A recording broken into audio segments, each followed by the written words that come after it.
হে শ্ৰোতা ভক্তসকল, বিগত আজি বহুদিন ধৰি এই সূৰ্য পুৰাণ মহাভাগৱতৰ ওপৰত মই পাঠ আৰু প্ৰবচন প্ৰদান কৰি আহিছোঁ। আপোনালোকৰ আদেশ আৰু আপোনালোকৰ আগ্ৰহ দুয়োটাই মই শিৰগত লৈ শ্ৰোতাক প্ৰণাম জনাই মই পাঠ কৰিব লৈছোঁ। বিভিন্ন জেগাৰ পৰা বিভিন্ন ধৰণে মোক অনুৰোধ কৰি আছে, আচলতে অনুৰোধ নহয়, এটা আদেশ কৰি আছে যে আখ্যানো মাজে মাজে পঢ়িব লাগে। মই ভাবিছিলোঁ যে ভাগৱতৰ আধ্যাত্মিক জ্ঞান নিগম দত্ত যিটো, তাৰে ওপৰতে ব্যাখ্যা কৰিম বা কৰিও আছোঁ। শ্ৰোতা ভক্তসকল, কিছুমানে আখ্যানটো কি বস্তু? ই পৰোক্ষবাদ, ৰূপক কথা, আৰু ৰূপক কথা বিশ্লেষণ কৰি আত্মজ্ঞান আহৰণ কৰিব লাগে। যেনেকৈ আমাৰ শৰীৰত দেহ, জীৱ আৰু অধিযোগ্য আত্মা আছে, ঠিক তেনেধৰণে আখ্যানৰ মাজতো তিনিটা বস্তু থাকে। এটা শৰীৰ কেনেধৰণে প্ৰকাশ কৰিছে আখ্যানটো, তাৰ মাজত যিটো ৰস সাধুত অমৃতময়, সেইটো হৈছে জীৱ, আৰু সেই কথাত যিটো আত্মাময় জ্ঞান আছে, সেই আত্মাময় জ্ঞানেই হৈছে কি? অধিযোগ্য আত্মা। গতিকে শৰীৰ, দেহ, শৰীৰী, জীৱশক্তি আৰু অধিযোগ্য, এই তিনিওটা বস্তু বিশ্লেষণ কৰিলে সেয়া তত্ত্বটো পোৱা যায়। গতিকে সমস্তকে ভাবি গুণি আখ্যানৰ মাজত প্ৰকাশ পোৱা সূৰ্য পুৰাণ এই মহাভাগৱত সকলোৰে আদৰৰ, সকলোৰে সেয়াৰ, সকলোৰে শ্ৰদ্ধাৰ গ্ৰন্থ। গতিকে হে শ্ৰোতা ভক্তসকল, মই আজি কপিলৰ জন্ম, দেৱহূতি আৰু কৰ্দমৰ কথা মই আজি পাঠ কৰিম আৰু লাহে লাহে ভাঙনি কৰিম। শ্ৰৱণ, কীৰ্তন, ৰমন্থন, মনন, এই চাৰিটা অৱস্থান থাকে ভাগৱত শ্ৰৱণ কীৰ্তন কৰিব লাগিলে। শ্ৰৱণ কীৰ্তন কৰাৰ পিছতো ইয়াক কি কৰিব লাগিব? ৰমন্থন কৰিব লাগিব। ৰমন্থন কৰাৰ পিছত ই মনন কৰিব লাগিব, চিত্তলৈকে লৈ যাব লাগিব। গতিকে হে শ্ৰোতা ভক্তসকল, হে সত্ৰৰ গুৰুসকল, হে সত্ৰৰ বৈষ্ণৱসকল, ভকতসকল আৰু শ্ৰোতা ভক্তা, সেই ক্ষেত্ৰজ্ঞ স্বৰূপ মহাপুণ্যৱান জীৱাত্মাসকল, সকলোকে প্ৰণিপাত কৰি মই মোৰ এই ভাগৱত অনুষ্ঠানটো আৰম্ভ কৰিছোঁ। সকলোৱে কৃপা কৰি, সকলোৱে দয়া কৰি কি কৰিব? মোক অলপ আশীৰ্বাদ কৰিব, যাতে মই মোৰ মুখেৰে এই ভাগৱত কথা মানে শুদ্ধভাৱে ক'ব পাৰোঁ। সেয়া মুকং কৰতি বাচলং মংগলং ঘটে গিৰিম যৎকৃপাতমহং বন্দে পৰমানন্দ মাধৱম। কৃষ্ণ কৃষ্ণ কৃষ্ণ কৃষ্ণ কৃষ্ণ কৃষ্ণ কৃষ্ণ কৃষ্ণ কৃষ্ণ কৃষ্ণ কৃষ্ণ কৃষ্ণ। ও দেৱহূতি বদতি শুনিও দ্বিজবৰ, সমস্ত পুৰাইলা মোৰ কামনা মনৰ। যেতিয়া দেৱহূতিৰ বিয়া হয়, তেতিয়া তেওঁৰ পিতৃ মাতৃয়ে অৰ্থাৎ স্বয়ম্ভু মনুৰ জীয়াৰী হ'ল দেৱহূতি। কৰ্দম মুনিৰ আশ্ৰমত আহি কৰ্দম মুনিক কথাটো কৈছিল যে মোৰ ছোৱালী এইজনী দেৱহূতি নাম, বিয়াৰ উপযুক্ত সময়, গতিকে তোমাৰ তাতে মই বিয়া দিব খোজোঁ। ঠিক সেই সময়তে কৰ্দম মুনিয়ে তেওঁক আদৰ সাদৰে আসনে বসনে বাক্য বচনে সন্তুষ্ট কৰি অৰ্থাৎ পূজা কৰি যেতিয়া আলোচনাত বহিছিল এই কথাটো শুনি কৰ্দম মুনি ভাবি গুণি কৈছিল যে মোৰ এটা চৰ্ত আছে, এটাই কথা আছে যে তোমাৰ ছোৱালী যদি মই বিয়া কৰিব লাগে তেতিয়াহ'লে তুমি এই কথাটো মোৰ মানিব লাগিব। এই বুলি কি কৈছিল? তেওঁ কৈছিল অন্তকালত জীৱনৰ শেষ সময়ত মই গৃহ এৰি আশ্ৰম এৰি মই বনত যাম আৰু প্ৰভু ভগৱন্তক মই কি কৰিম? আৰাধনা কৰিম। ইয়াতে যদি আপোনালোকে সন্তুষ্ট হয় তেতিয়াহ'লে মই আপোনাৰ বাক্যটো ৰাখিম। আৰু এই বাক্যটো সন্মত হৈছিল কোনে? স্বয়ম্ভু মনু আৰু তেওঁৰ পত্নী ৰাণী আৰু দেৱহূতি। বিয়া হৈ গ'ল, সময় বাগৰি গ'ল। এনেকৈ সময় যোৱাৰ পিছত 9জনী কন্যাৰ তেওঁ মাতৃ হ'ল কায় দেৱহূতি। পিতৃগুণী কৰ্দম মুনি, তেওঁ ব্ৰহ্মবিদ।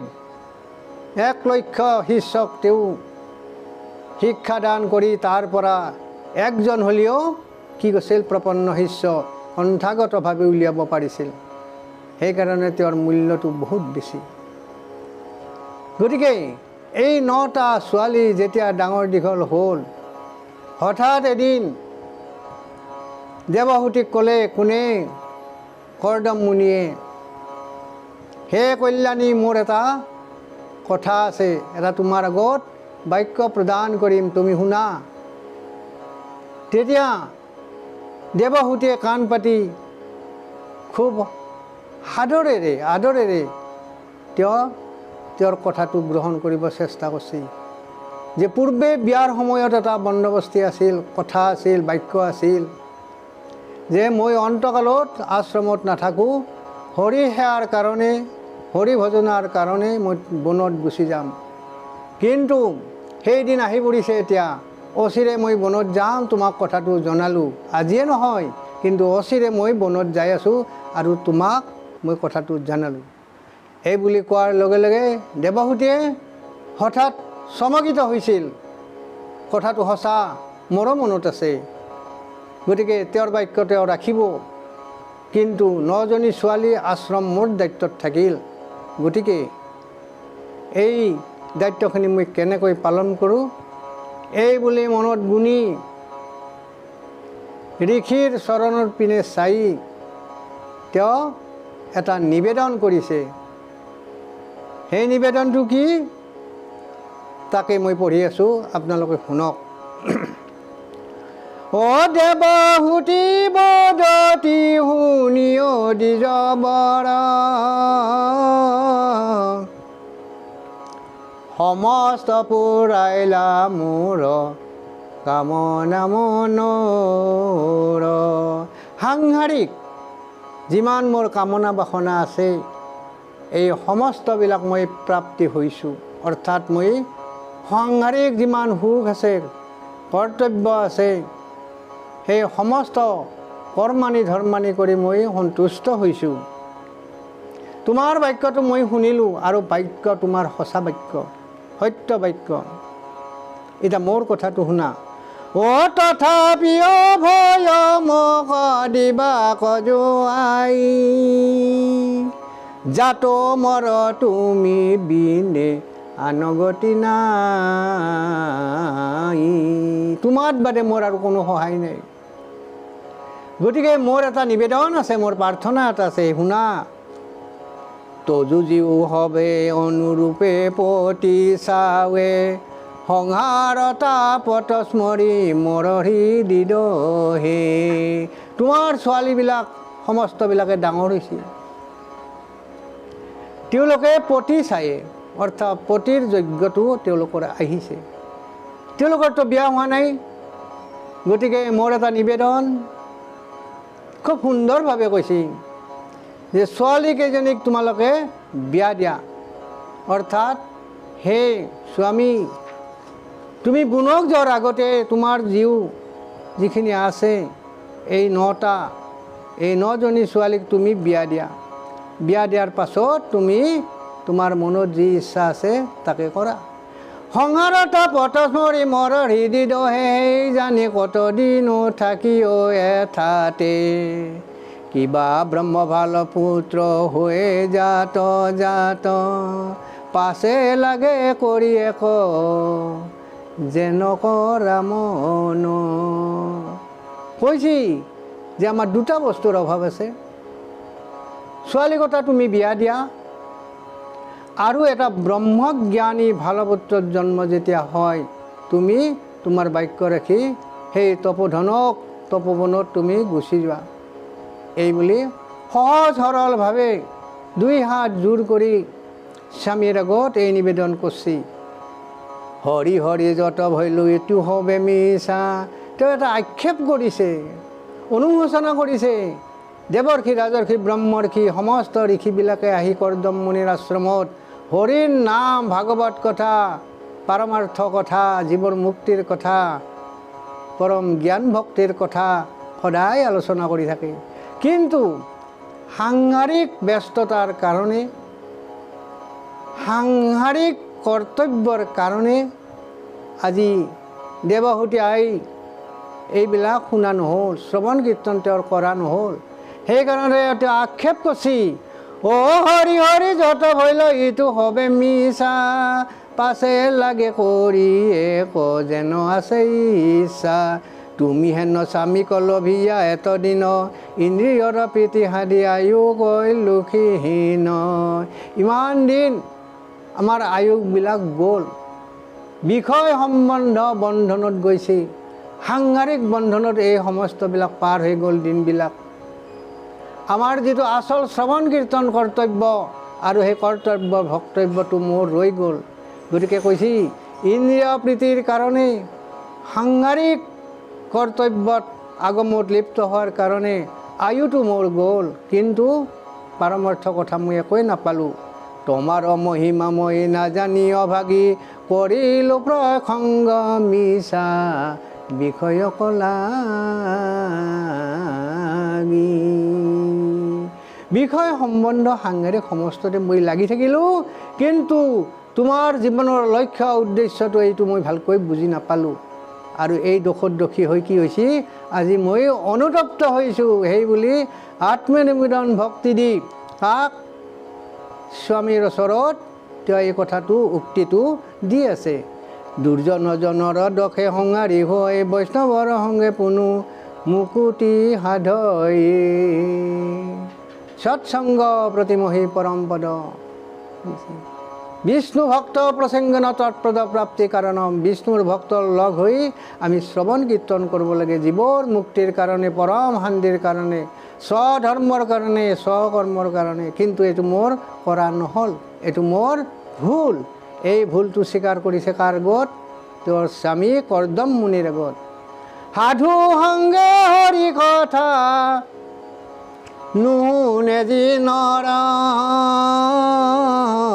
ও জীৱন্ততে মৰা হিতু অধম পামৰ এইটো শাস্ত্ৰসন্মত বাক্য সাধুৰ সংগত যদি হৰিৰ প্ৰসংগ নকৰে হৰিৰ কথা নুশুনে পৰম জ্ঞান দিব্য জ্ঞান লোৱাৰ কাৰণে যদি মানস নকৰে তেতিয়াহ'লে কি হ'ব জীৱনৰ কৰ্তব্যটো আধৰুৱা হ'ব সমাপ্ত নহ'ব গতিকে আৰু কৈছে যে হৰিৰ কথা হৰিৰ মেলত যোনে যোগদান নকৰে কৰ্ণপাতি নুশুনে তেতিয়াহ'লে তেওঁক জীৱনটোতে মৰা বুলি কৈছে এই বুলি নিজৰ ক্ষেত্ৰত নিজকে দোষী কৰি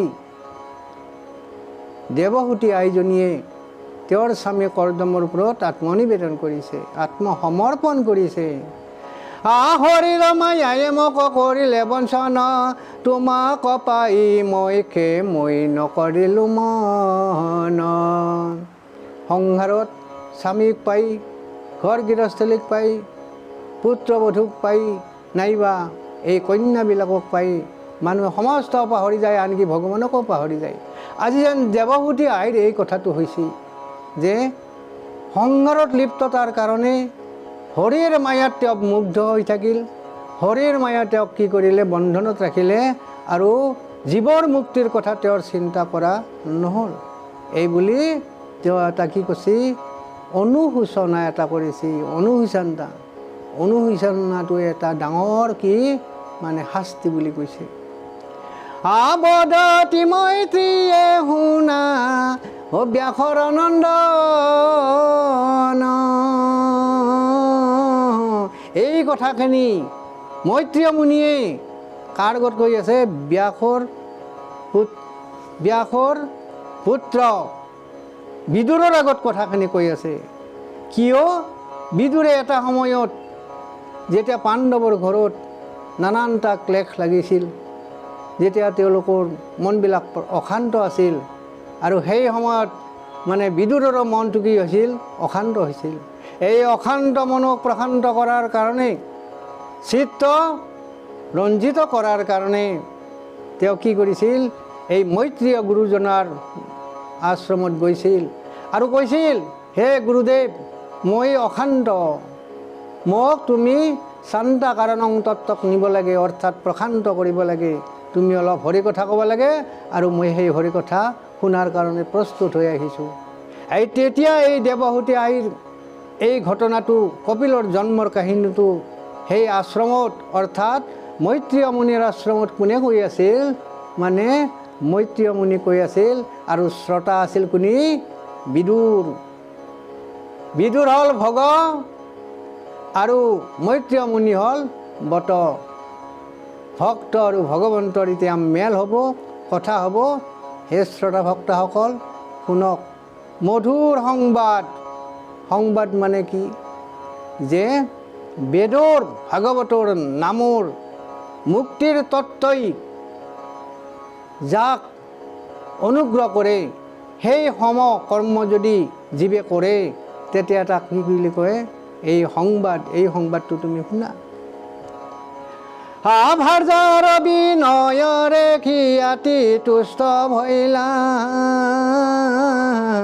অতি প্ৰেমভাৱে, অতি সপ্ৰেমভাৱে যেতিয়া মানে দেৱহূতিয়ে ঋষিক এই কথাটো নিবেদন কৰিছিল, হৰিৰ বচন স্মৰি বুলিবা কলো হৈলা, আৰু প্ৰভু ভগৱন্ত কৃষ্ণক স্মৰণ কৰিছে, কৰি ক'ব ধৰিছে, শুনা প্ৰাণেশ্বৰী হেন খেদ নোযোৱাই, অল্পকালে তজু গৰ্ভে হৰিলৈ বঠাই। হে প্ৰাণেশ্বৰী, হে মানৱী, হে কল্যাণী, তুমি একো দুখ নকৰিবা। তোমাৰ যিটো নিবেদন যে তোমাক এটা ভাল পুত্ৰ লাগে, আৰু প্ৰভু ভগৱন্তই তোমাৰ গৰ্ভত আহি যাব, আৰু আহি তোমাক কি বুলিব? মাই বুলিব, আই বুলিব, জননী বুলিব। গতিকে সেই ভাগ্যটো তোমাৰ আহি আছে। তুমি একো ভয় কৰিব লগা নাই, একো সন্দেহ কৰিবলগীয়া নাই। তোমাৰ কল্যাণ হওক দৃঢ় ব্ৰত ধৰি, এই কাৰণে তোমাৰ মানে উন্নতিৰ কাৰণে, তোমাৰ কিহৰ কাৰণে? কল্যাণৰ হেতু কি কৰিব লাগিব? তুমি এটা কাম কৰিব লাগিব। সেই কামটো হ'ল ঈশ্বৰ ভজনা। মোৰ মুখৰ বাক্য সি সামফলিত হওক। সামফলিত হোৱাৰ কাৰণে তুমি এটা ঈশ্বৰ ভজনা কৰিব লাগিব। শ্ৰদ্ধায়ে ভকতি ভাবে ভজা শ্ৰী হৰি। গতিকে মোৰ বাক্য সামফল হওক, আৰু তুমি কি কৰা? সপ্ৰেম ভক্তি দি, অন্তৰংগ ভক্তি দি, অকপট ভক্তি দি, নিৰ্গুণ ভক্তি দি প্ৰভু ভগৱন্তক এটা ভজনা কৰা। আৰু সেই ভজনা হ'ব লাগিব বেদৰ বিহিত শ্ৰৱণ কীৰ্তন। তেবে আখিয়া সম্ভাৰ যশৈ বিস্তাৰি, তেতিয়া প্ৰভু ভগৱন্তই কি হ'ব? সন্তুষ্ট হৈ তোমাৰ মোৰ কল্যাণ চিন্তি আমাৰ যশস্যা বিস্তাৰ কৰিব, আমাক সন্তুষ্ট কৰিব। জন্মি বন্ত আখি ভগৱন্ত দুখ হাৰি, সমৰে দুখ হাৰি, জীৱৰ দুখ হাৰি প্ৰভু ভগৱন্ত কৃষ্ণ আহি তোমাৰ জন্মত, তোমাৰ ঘৰত জন্ম ল'ব, অৰ্থাৎ তোমাৰ গৰ্ভত স্থিতি ল'ব। দেৱহূতি স্বামীৰ শুনিয়া নিষ্ঠবাণী, এই কথা শুনাৰ লগে লগে, স্বামীৰ এই নিষ্ঠবাণী শুনাৰ লগে লগে দেৱহূতিয়ে কি কৰলা? মহাপ্ৰেম ভক্তিয়ে ভজিলা চক্ৰপাণি। এইটো বিশ্বাস, হিন্দু ধৰ্মৰ বিশ্বাস। সপ্ৰেম ভক্তি, অন্তৰংগ ভক্তি দি যদি প্ৰভু ভগৱন্তক কাবে যদি ভজনা কৰে, ভগৱন্তই সন্তুষ্ট হয়। এইকাৰণে ভগৱান সদায় ভক্তিৰ লগতহে থাকে। ভগৱন্ত ভক্তিযুক্ত পুৰুষৰ আত্মামত মাধৱৰ কৃপাতহে মিলয়। কৃষ্ণৰ কৃপা তৰয় সংসাৰ ভয়, এহি মানে গীতাৰ নিৰ্ণয়। কোনো বস্তু বা সম্ভাৰ লৈ পেলাই ভগৱানক দি পেলাই সন্তুষ্ট কৰিব নোৱাৰে। ভগৱান সন্তুষ্ট নহয়, কাৰণ সমস্ত বস্তুৱে হৈছে ভগৱন্তৰ। অনন্ত কোটি ব্ৰহ্মাণ্ড সকলো দ্ৰব্যই, আনকি আমাৰ দেহাটো, আমাৰ প্ৰাণটো। গতিকে কৈছে কি, কোনো বস্তু দি তেওঁ সন্তুষ্ট নহয়, মাত্ৰ ভক্তিযুক্ত হৈহে তেওঁ কি সন্তুষ্ট হয়। গতিকে এই ভাৱ অৰ্থত, এই ব্ৰহ্মভাৱত, এই ব্ৰহ্মতত্ত্বত মানে কৰ্দম মুনিয়ে তেওঁৰ জায়া দেৱহূতিক যিটো বচন দিছে, সেই বচনটো দেৱহূতিয়ে পালন কৰিব চেষ্টা কৰিছে বা পালন কৰিছে। পাছে প্ৰভু কৰ্দমৰ বিজয় অনুহৰি, দেৱহূতি উদৰে পখিলা চিৰি হৰি। প্ৰভু ভগৱন্ত বৈকুণ্ঠৰ প্ৰতিয়ে এই দুয়োজনাৰ প্ৰথম তুষ্ট হৈ, দুয়োজনে ভকত, এওঁ বৈষ্ণৱী তেওঁ বৈষ্ণৱ। গতিকে ভকতক সন্তুষ্ট কৰাৰ কাৰণে, বাক্যটো ৰখাৰ কাৰণে প্ৰভু ভগৱন্ত নিজে আহি মানে দেৱহূতিৰ গৰ্ভত স্থিতি লৈছে। কত দিনে জন্মিল অন্ত ভকত বৎসল, শিৱে লাভ হৈলে ককাল মহাহু মংগল। কৃষ্ণ অৱতাৰত বা আন আন অৱতাৰত যেনেকৈ প্ৰভু ভগৱন্ত আগমনৰ সময়ত সমস্ততে মংগলময় বুলি বিশ্বত হৈছিল, ত্ৰিভুৱনত হৈছিল, অনন্ত কোটি ব্ৰহ্মাণ্ডত হৈছিল, সেই একেই কথা কপিল প্ৰভু ভগৱন্ত, অৰ্থাৎ যিজনে গৰ্ভত স্থিতি লৈছে ভগৱন্তই কৃষ্ণই, তেওঁ জন্মিলে তেওঁৰ নাম হ'ব কপিল। গতিকে ভগৱান আগমনত সমস্ত দেৱলোকত হাহাকাৰ লাগি গৈছে। সকলোৱে নৃত্যম নাট্যম তত্ত্বত, গীতম তত্ত্বত মুখৰিত হৈ গৈছে, গাইছি, নাচিছি, ভাওনা কৰিছি। সমস্ত দেৱবাক্য মানে কি কৰিছে, দেৱ বাদ্যবিলাক বজাই প্ৰভু ভগৱানক প্ৰাৰ্থনা কৰিছে। সমস্ত লোকৰ মন ভৈলে এক প্ৰসন্ন, অল্প অল্পে মেঘ কৰে ও ইটো বৰিখন। এইটো হ'ল পৰিস্থিতি, এইটো হ'ল অৱস্থান। প্ৰভু ভগৱন্ত আহোঁতে সমস্ত মানে প্ৰকৃতি জগততে এটা কি হৈছে, চান্দা কাৰণং, এই তত্ত্বটো প্ৰতিফলিত হৈছে। শান্তি শান্তি শান্তি শান্তি, পৰম শান্তি নিজানন্তি। সকলে যেন চিদানন্দ সদানন্দ ধ্ৰুৱানন্দ সৎ চিদানন্দ স্বৰূপানন্দ অখণ্ড আনন্দ প্ৰাপ্তি হৈ নিজে নিজে কি হৈছে, আনন্দ মুখৰিত হৈছে। আৰ ভৈল জল নিৰ্মল প্ৰসন্ন দীঘপাল, অসংখ্য বিমান আখি চানিলা আকাশ। ৰংগে বিদ্যা ধৰি বিদ্য বাদ্য বজুৱাই, হুহু চৰে গন্ধৰ্বে হৰি গুণক গাই। আৰ ভংগী ভাৱে নৃত্য কৰে অপ্সৰা ছয়, শিৱে লালোকৰ মহা আনন্দ মিলয়। সমস্ত দেৱলোকৰ পৰা দেৱ দেৱীবিলাকে নিজ নিজ আসনত আছে, নিজ নিজ বাহনত আহিছে। আহি পেলাই তেওঁলোকে গীতম নৃত্যম আৰু নাট্যম তত্ত্বত ভগৱানক উপাসনা কৰিছে। যে এই উপাসনাটো চলি আছে, তেওঁলোকে কি বুলি মাতছি, গৰ্ভস্থিত দেৱহূতি মাইৰ সেই অজান দেৱজনক তেওঁলোকে কি বুলি মাতছি, ও জয় জয় কৃষ্ণ বুলি যত দেৱচয়, বিমানৰ হন্তে ধাৱে পুষ্প বৰিষয়। দেৱলোকৰ পৰা কি আনিছে, পুষ্প আনিছে। আৰু সমস্তজনে কি কৰিছে, দেৱহূতি আইৰ পিনে কি কৰিছে, স্বৰ্গৰ অৰ্থাৎ দেৱলোকৰ পুষ্প আনি তেওঁলোকে বৰিষণ কৰিছে। পাছে ইটো কৰ্দমৰ আশ্ৰমক প্ৰতি, ঋষি গণ হোমে আখি লন্ত প্ৰজাপতি। আৰু তাতে কি হ'ল, এনেকৈ তেওঁলোকে প্ৰাৰ্থনা কৰি আছে। শিৱেও আহি কৰিছে, ব্ৰহ্মায়ো আহি কৰিছে। আহি কৈছে কি, হে জগতপতি প্ৰভু কৰুণাময়, তুমি আহি এটা স্থিতি লৈছা কি কাৰণে, ধৰ্মক ৰক্ষা কৰাৰ কাৰণে, অধৰ্মক বিনাশ কৰাৰ কাৰণে, তুমি সাধুক ৰক্ষা কৰাৰ কাৰণে, অহাটোক তুমি দমন কৰাৰ কাৰণে, বিনাশ কৰাৰ কাৰণে। তোমাৰ অনন্ত ঐশ্বৰ্যমহী কথা আমি জানো। তুমি আহিছা, আমাৰ শতকোটি প্ৰণাম, শতকোটি প্ৰণাম। এই বুলি যিনে দেৱলোকে, দেৱীবিলাকে সমস্ত কি কৰিছে? তেওঁক প্ৰণাম কৰি আছে। এই প্ৰভু ভগৱন্তৰ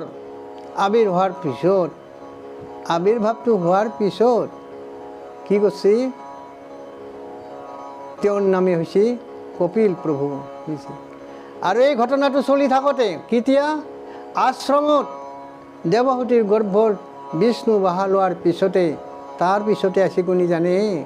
তাৰ পাছত আহিছে ব্ৰহ্মাই 9টা ঋষি সিদ্ধমুনি লৈ আহিছে আৰু 5 পুত্ৰ, 5টা পুত্ৰ তোৰ লগত আছে।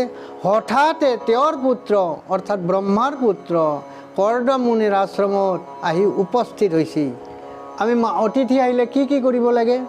শাস্ত্ৰ বিহিত 3টা পূজা কৰিব লাগে। আদৰকৈ মাতিব লাগে, 1 নম্বৰ পূজা। 2 নম্বৰ পূজা হৈছে কি? আসন বসন দিব লাগে।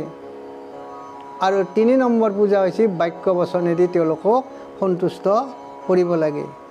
অপাছে কৰ্দমৰ ইটো আশ্ৰমক প্ৰতি ঋষিগণ হোমেয়াখিলন্ত প্ৰজাপতি পিতৃ আহিবাৰ দেখি কৰ্দমে তেখনে গাঁও চালি উঠিলন্ত হৰষিত মনে। পিতৃ অহাৰ খবৰটো পাই পিতৃক দেখি আৰু পিতৃক লগত যি ঋষি সমজ্ঞা আহিছিল, সবাকো দেখি কৰ্দম মুনিৰ চিত্ত উন্মত্ত হৈ পৰিছে। অৰ্থাৎ আনন্দত তেওঁ কি হৈছে? মানে আত্মহাৰা হৈ গৈছে। পিতৃ আখি বাৰ দেখি কৰ্দমে তেখনে গাঁও চালি উঠিলন্ত হৰষিত মনে। গন্ধে পুষ্পে ধূপে দীপে কৰিলা পূজন বখিলন্ত বিধি চিন্তি কৃষ্ণৰ চৰণ। বহা আসন পাতি দিলে, প্ৰতিজনকে আসন দিছে।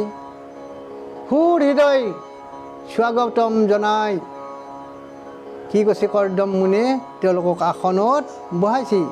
তত্ত্বজ্ঞান কহিবাক লাগি কৃপাময় নিজ অংশে টান গৃহে ভৈলে ক উদয়। বিধি অৰ্থাৎ ব্ৰহ্মাই ক'ব ধৰিছে, এতিয়া আসনত বহি ক'ব ধৰিছে তত্ত্বজ্ঞান সাংখ্য প্ৰদান কৰাৰ কাৰণে, মনুষ্যৰ জীৱক প্ৰশান্ত কৰাৰ কাৰণে, মনুষ্য জীৱক উদ্ধাৰ কৰাৰ কাৰণে ভক্তিতত্ত্ব, জ্ঞানতত্ত্ব, তাৰ উপৰিতো কৰ্মতত্ত্ব, তাৰো ঊৰ্ধত সাংখ্যতত্ত্ব। আমি ক'ৰ পৰা আহিছোঁ, ক'ত আছোঁ, অন্তকালে ক'ত যাম, এই সমস্ত কথা সাংখ্যতত্ত্বটো কোৱাৰ কাৰণে প্ৰভু ভগৱন্তই কি কৈছে?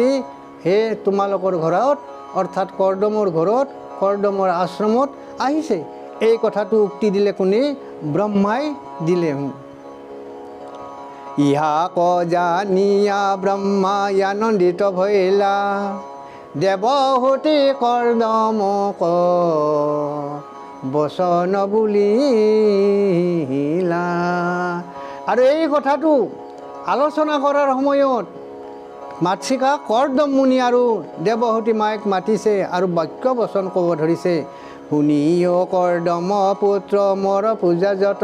পিতৃৰ ক্ষেত্ৰত পুত্ৰই যিটো পূজা কৰিব লাগে পিতৃক, অৰ্থাৎ পিতৃৰ যিটো ঋণ এইটো পুত্ৰত থাকে। আৰু পিতৃৰ ঋণটো পৰিধান কৰাৰ কাৰণে, পৰিশোধ কৰাৰ কাৰণে মানে ব্ৰহ্মাই কৈছে, হে মোৰ পুত্ৰ কৰ্দম, মই যি বাক্য তোমাক শিকাইছোঁ সেই বাক্য আখৰে আখৰে তুমি পালন কৰিছা, তুমি ধৰ্ম কৰিছা, তুমি কৰ্ম কৰিছা, তুমি সমস্ত শাস্ত্ৰ বিহিত জীৱন আৰু জীৱনী অতিক্ৰম কৰিছা। গতিকে তোমাৰ যিটো ধাৰ, পিতৃধাৰ, এই পিতৃধাৰটো নাই, এতিয়া নাই, ইয়াত সমস্ত সাংগ হৈ গৈছে। কাৰণ তোমাৰ কৰ্মানীয়ে, তোমাৰ ধৰ্মানীয়ে পিতৃ ঋণ পৰিশোধ কৰিছে। এই বুলি সুন্দৰ বচনত কৰ্দম মুনিক কোনে কৈছে? ব্ৰহ্মাদেৱে পিতৃদেৱে কৈছে। আৰ মোৰ যত বচনক হৃদয়ত ধৰি প্ৰৱৰ্তিলি সৃষ্টি কৰ্মে হৰষিত কৰি। এই সৃজনাত তুমি যিকেইদিন আছা আৰু যিকেইদিন এই আশ্ৰম পালন কৰিছা, তোমাৰ কৰ্তব্য, তোমাৰ কি যিটো কৰ্তব্য এই সমস্তই লাভ কৰিছা বুলি কৈছে। এই সিমানে পুত্ৰৰ পিতৃক শুশ্ৰূষণ, তুমি যি ধৰণে পিতৃক শুশ্ৰূষা কৰিছা এইটোৱে শাস্ত্ৰ বিহিত, বেদৰ বিহিত শুশ্ৰূষা। গৌৰৱে ধৰয় যে বে পিতৃৰ বচন, এই বুলি কথাখিনি মানে পিতৃয়ে অৰ্থাৎ ব্ৰহ্মায়ে পুত্ৰ কৰ্দমক আশ্বাসটো দিছে। আৰু এইটো কথা, এই ব্ৰহ্মাৰ কথাখিনি হ'ল বেদৰ বচন, ইয়ে পাৰমাৰ্থ তত্ত্বৰ জ্ঞান। তাৰপিছত দেখিছে যে কৰ্দম মুনিৰ অৰ্থাৎ দেৱহূতিৰ 9টা কন্যা সুন্দৰ ব্ৰহ্মাৰ আগত থিয় দি আছে। আৰু তেওঁলোকে ব্ৰহ্মা আৰু নৱ ঋষিৰ ঠিক প্ৰসংগতে কি হৈ আছে, থিয় হৈ আছে। আৰু এই ছোৱালীত অতি সুন্দৰী, ৰূপে গুণে বিভূষিতা এই সুন্দৰী কন্যাকেইজনীক ব্ৰহ্মাই কৈছি, কি বুলি কৈছি? অ এহি তজু জিউ হব পৰম সুন্দৰী, ইটো ঋষি সমস্তত দিয়া ৰংগ কৰি। দেৱহূতি আৰু কৰ্দমক কৈছি যে মই দৰা লৈ আহিছোঁ, 9টা কন্যাৰ 9টা ল'ৰা মই লৈ আহিছোঁ, দৰা লৈ আহিছোঁ। জন্ম দিলে সন্তানক লালন আৰু পালন কৰিব লাগে পিতৃয়ে, তেওঁলোকৰ কপালৰ লিখন এইটো মই লিখিম, অৰ্থাৎ ব্ৰহ্মাই লিখিব। আৰু ব্ৰহ্মাই লিখি থৈছে। সেইকাৰণে ছোৱালী কন্যা বহুত যদিও হয় তথাপিতো বিয়াৰ ক্ষেত্ৰত মানে ভয় কৰিব নালাগে। এই অভয় অমৃত বাক্যটো কোনে ক'লে? ব্ৰহ্মাই ক'লে। আৰু এইটো শুনি দুয়োজনে দেৱহূতি কৰ্দমে চমক খাই উঠিল, ক'লে এই 9জন দৰাত 9টা কন্যা দিব লাগে। পুত্ৰক জানিলো এন্তে জগত আধাৰ, কৰ্দম মুনি আৰু দেৱহূতিক চাই কৈছি যে পুত্ৰক মই জানিছোঁ কোনি, এইটো প্ৰভু ভগৱন্ত অনাদি আদি গোবিন্দ, তেওঁ জগতৰ মালিক বুলি কৈছি। কপিল নামক ধৰি ভৈলাই অৱতাৰ, তেওঁৰ নাম কপিল, মই আজি তেওঁৰ নাম কপিল থৈছোঁ। কপিল অৱতাৰ ধৰি তেওঁ মানে অৱতাৰ ধৰছি মহাবিষ্ণু মহাহৰি বৈকুণ্ঠৰ পতিয়ে। শুনিও মানৱী কহো স্বৰূপ বচন, বোৱাৰীক কি বুলি কৈছি? মানৱী বুলি কৈছি। মানৱৰ সমস্ত চৰিত্ৰ তেওঁৰ গাত আছিল, সেইকাৰণে দেৱহূতিক মানৱী বুলি কৈছি। আৰু কৈছে কি, মই বেদৰ বিহিত বাক্য ভগৱানৰ মুখৰ বাণী মই কওঁ শুনা, শুনকচোন আকৌ এবাৰ। হে শ্ৰোতা ভক্তসকল, কি মধুৰ বাক্যত আনন্দিত কৰি আছে কাই ব্ৰহ্মাদেৱে। শুনি মানৱী কহো স্বৰূপ বচন, তজু গৰ্ভে ভৈলা জাত কৈতৱ মৰ্দন, মায়া মৰ্দনকাৰী। সেই প্ৰভু ভগৱন্ত অনাদি আদি গোবিন্দ বৈকুণ্ঠৰ প্ৰতি তোমাৰ গৰ্ভত স্থিতি হৈ এই অৱতাৰী পুৰুষৰ জন্ম হৈছে। অবিদ্যা সংশয় গ্ৰন্থি ছেদি বালোকৰ, যিমান অবিদ্যা আছে ভক্তি তত্ত্ব, জ্ঞান তত্ত্ব, কৰ্মতত্ত্বৰ কাৰণে বা জীৱৰ যিটো বন্ধন কাৰণ বা লিংগ দেহাৰ যিটো জড়তা, যিটো মল, যিটো পাপ, এই সমস্ত বিনাশ কৰাৰ কাৰণে অৰ্থাৎ অবিদ্যা দূৰ কৰাৰ কাৰণে প্ৰভু ভগৱন্ত বৈকুণ্ঠৰ পৰা আহি তোমালোকৰ ঘৰত মানে জন্মগ্ৰহণ লৈছে, অৱতাৰ ধৰছি। গতিকে তেওঁ কি কৰিব? অবিদ্যা সংশয় গ্ৰন্থি ছেদি বলোকৰ, পৃথিৱী পৰ্যন্ত ফুৰিব নিৰন্তৰ, হৈবে কপিল নাম লোকত বিদিত, তোমাৰ যশ বৰাবন্ত প্ৰতিনিত। এহিমতে দেখিলা দুয়োকো সৃষ্টি কৰে, কৰ্দমে পিতৃক পূজা কৰিলা বিস্তৰে। এই বুলি কথাখিনি বাক্যখিনি কৈ বেদৰ বাক্য অংশ অৱতাৰ ব্ৰহ্মা। গতিকে তেওঁৰ মুখৰ বাণীও বেদ। এই সত্য কথাটো প্ৰকাশ কৰি মানে কপিল প্ৰভুৰ লক্ষ্য আৰু উদ্দেশ্য এই সমস্তবিলাক পিতৃ মাতৃৰ আগত ব্যাখ্যান কৰিছে। কুমাৰ নাৰদ পঞ্চপুত্ৰ লয়া সংগে, নাৰদ আৰু কি এই সিদ্ধ চাৰিজনক লগত লৈ চাৰি হংসে ব্ৰহ্মা নিজ স্থানে গৈলাৰ সংগে। ব্ৰহ্মাই পঞ্চপুত্ৰৰ লগত চাৰি সিদ্ধ আৰু নাৰদৰ লগত হংস জানত কি কৰিলে ব্ৰহ্মলোকলৈ গুচি গ'ল। আৰ পিতৃৰ অৱচনে কৰ্দমেও আতপৰে, দুহিতাক বিহা দিলা অনুৰূপ বৰে। আৰু অনুৰূপ মতে যাৰ যিটোৰ লগত মিলে কন্যাৰ লগত দৰা, সেইমতে সেই 9টা ঋষিত একে দিনাই একে চোতালতে বিয়াখন সমাপন কৰিলে। কাক কি দিলে, কোন কোন ঋষিমুনি আছিল সেইটো জনাইছে। হে শ্ৰদ্ধা ভক্তসকল, আপোনালোকে সঁচাকৈ নিমজ্জিত হৈ আছে এই অমৃত বাক্য শুনি, এই পৰোক্ষবাদটো শুনি, এই ৰূপক কথাখিনি শুনি, এই কাহিনীটো শুনি। গতিকে আপোনালোকক শতকোটিবাৰ নমস্কাৰ। আৰু কোন ঋষিত কোনটো কন্যা প্ৰদান কৰিলে সেইটো কথা এতিয়া কৈ আছোঁ। মৰিচিত কলা যে অতৃত অনুসূয়া, অংগীৰাত শ্ৰদ্ধা যে ক্ৰুতত দিলা ক্ৰীড়া। পুলস্তত বিহুৰ বিপুল কত গতি, ভৃগুত খ্যাতি বশিষ্ঠ দিলাই অৰুন্ধতী। অথৰ্বাত শান্তিয়ে হি নৱ কন্যাজন, নৱ প্ৰজাপতিত দিল অন্তৰংগ মন। একেদিনাই একে চোতালতে শুভ বিবাহ ৰংগ মনে দিছে। মাত্ৰ যোগ্যতাটো চাইছে, কোনটো ছোৱালীৰ লগত কোনটো ল'ৰা মিৰে। গতিকে এই যে কৈ আছে যে কিহত দিলে, মৰিচিক কলাত দিলে, অতৃত অনুসেক দিলে, অংগীৰাত দিলে শ্ৰদ্ধা, ক্ৰুতত দিলাক ক্ৰীড়া, পুলস্তত দিলাক অবিহুৰ্ব, আৰু ভৃগুত খ্যাতি বশিষ্ঠত অৰুন্ধতী নামৰ কন্যাজনীক মানে দান কৰিলে, অৰ্থাৎ বিয়া কৰিলে। কোনে? কৰ্দম মুনি আৰু দেৱহূতিয়ে। তেওঁলোকৰ ঘৰুৱা লেঠাটো এতিয়া নাই, ঘৰুৱা লেঠাটো মানে 9জনীৰ একেদিনাই বিয়া হৈছে।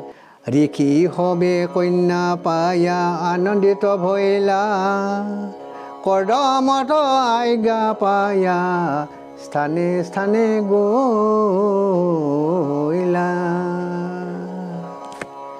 কৰ্দমত আজ্ঞা পায়া স্থানে স্থানে গৈলা, ঋষি হবে কন্যা পায়া আনন্দিত ভৈলা। হে শ্ৰোতাসকল, হে ধৰ্মপ্ৰাণ ৰাইজ, আজি মই এই কপিলৰ জন্ম, দেৱহূতিৰ যিটো আখ্যান, এইটো মই আৰম্ভ কৰিলোঁ। পূৰ্বতে বহুতজনে কৈ আছিল মোক যে আখ্যানটো পঢ়িব লাগে, কিন্তু আখ্যানটো একেদিনাইতো সমস্ত কৰিব নোৱাৰি, একেদিনাই সাংগ কৰিব নোৱাৰি।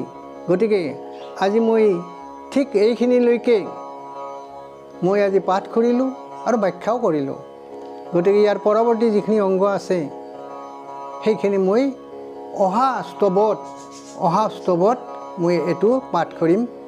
গতিকে হে শ্ৰদ্ধা ভক্তসকল, এই আখ্যানটো অতি মধুৰ। গতিকে এই মধুৰ আখ্যানটো শুনাৰ কাৰণে আপোনালোকক আহ্বানো জনাইছোঁ মই। আৰু ইয়াৰ পিছতেই মই আপোনালোকক পৰৱৰ্তী খণ্ডটো মানে সুন্দৰভাৱে আলোচনা কৰিম। আপোনালোকৰ সহায় সহযোগ, আপোনালোকৰ যিটো শ্ৰদ্ধা ভক্তি, এইটো এবাৰ দেখুৱালে মই পৰম কৃতাৰ্থ হ'ম। আৰু বিশেষ আজি নকওঁ, ইয়াৰ পিছত আপোনালোকক লগ পাম। এই মনৰ আশাৰে মই সকলোকে প্ৰণাম জনাইছোঁ, সকলোকে সেৱা কৰিছোঁ, আৰু ভগৱানৰ নাম উচ্চাৰণ কৰি মই আজিৰ স্তৱটোহে সাংগ কৰিছোঁ। ও ৰামকৃষ্ণ হৰি গোপাল গোবিন্দ মুকুন্দ মধু মুৰাৰী ভকতৰ ধন হৰি ৰঞ্জন ভজন হৰি ৰাম অনন্ত প্ৰভু ভগৱন্ত ভকত ভঞ্জন নিত্য নিৰঞ্জন দানৱ গঞ্জন সজ্জন জনৰঞ্জন হৰি ৰাম ৰাম ৰাম ৰাম ৰাম।